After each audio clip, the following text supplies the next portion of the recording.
Hey learners, welcome back to our channel.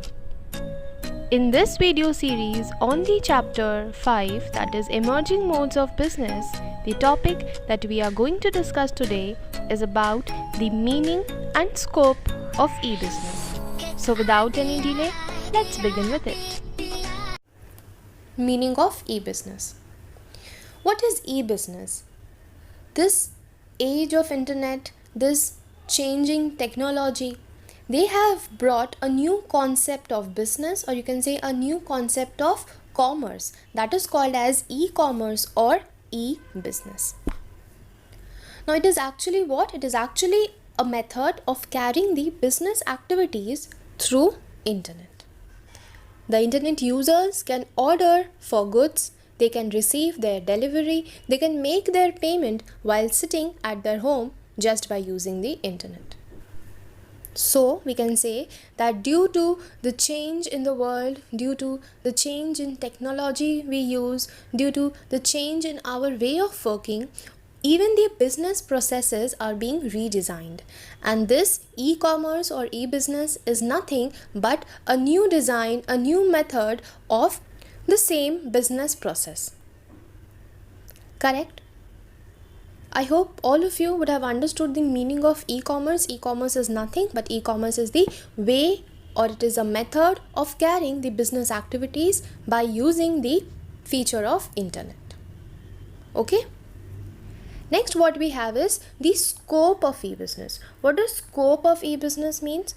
See, there are various parties who are involved in this electronic transactions. So these transactions can be divided into 4 different parts.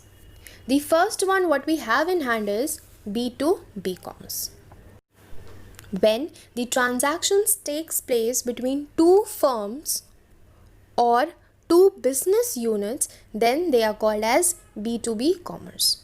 What does B2B stands for? B2B stands for business to business commerce. Let's understand this with the help of an example. Suppose manufacturer wants to distribute the goods that they have manufactured to another distributor. Correct? So one party we have is the manufacturer.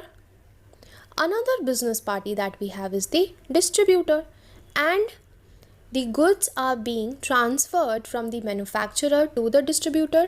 That means transactions are happening between these two identities.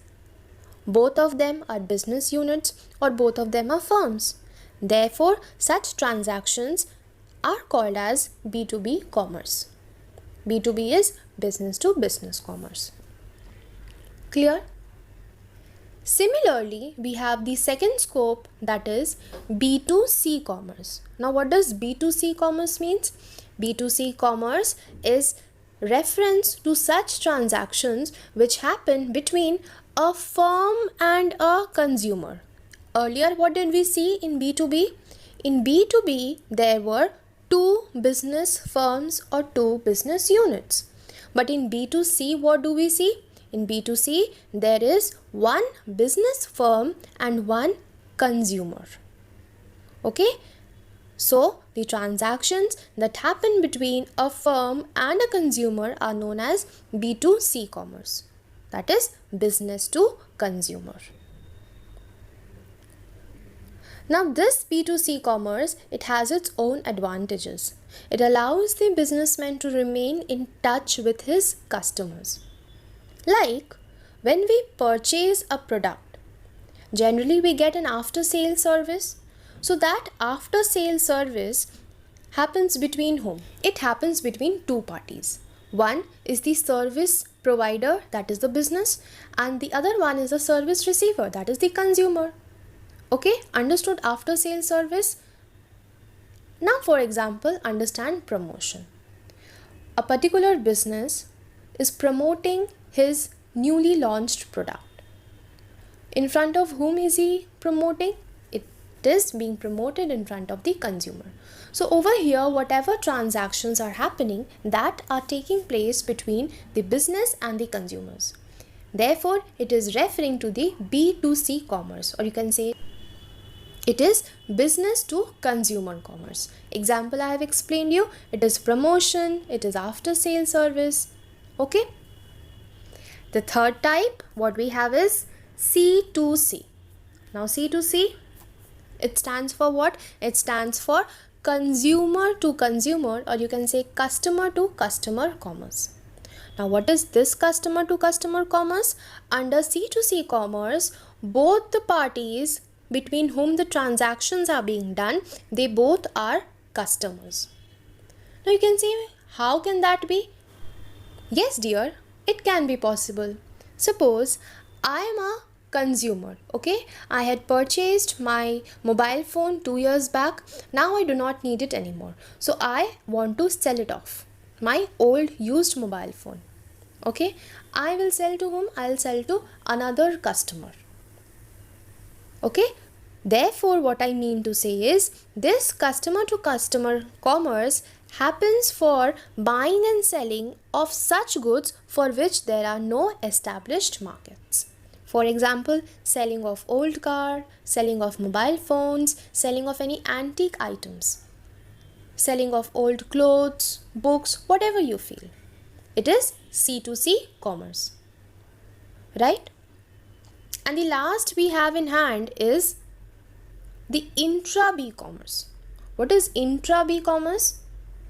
This you need to understand. Earlier three were very easy. Just from the names we could derive the meaning. But this you understand carefully. This intra-B commerce, it actually refers to the transactions which happens between parties who are part of one firm or who are part of the same business. Clear? It is also known as intra-firm commerce. Either you can call it intra-B commerce, B stands for business here, or you can call it as intra-firm commerce. Now there's an example given. I will read out the example so that this concept becomes more clear to you. The marketing department of a particular company can interact immediately with the production department of that same company, and it can get the customized goods made as per the requirement of the consumers. Now what is this example trying to say? This example is trying to make us understand that in a particular company there are various departments. There is finance department, there is marketing department, there is production department, there is sales department. Okay, so for example, if any transactions happen between these departments of the same company, then it can be referred to as the intra-B commerce. They are different parties, they are different departments, but they belong to one particular firm only. They belong to one particular business only. And that is why such transactions which happen, they refer to as intra-B commerce. Now in this example, specifically it is being said that the marketing department, in case it wants to make some changes, in case it wants to make the good customized as per the requirement of the customers, then what it can do? It can directly have an interaction with the production department and get the goods manufactured as per the requirement of the customer.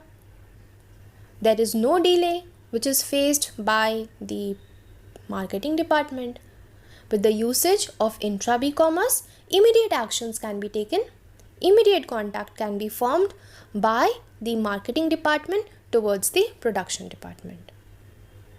Intra-B commerce, it has certain advantages. Like I told you, faster decisions, there is coordination, there is work done in a speedier manner. Clear? So these were the 4 scopes, or you can say these were the 4 directions of our e-business.